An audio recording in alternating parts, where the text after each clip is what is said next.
Assam पनत Kokrajhar हनत गोसागांव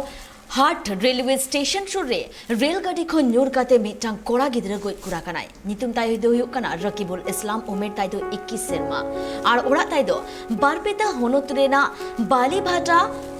टोठारे police को Harmu postmortem लगिते hospital ते को भेजा कदा कथा लेकाते बाडायो कना रकीबुल इस्लाम तो राजस्थान को ट्रेन ते ओड़ाते रुवर कान ताहेना और उन ओक्तो गोसाईगांव हाट रेलवे स्टेशन सुर रे न्यूर काते गोज कुरा कानाय नोंकान घटन घारोज रेन हर बाडाय के तायम उनको दो अड़तेत गे दुख अइकवा कदा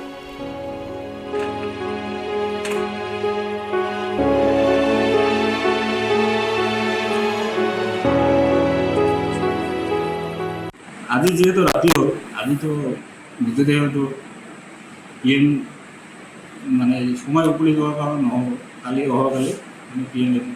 মৃতদেহ তো পিএম করার কারণে যত্ন থাকিলে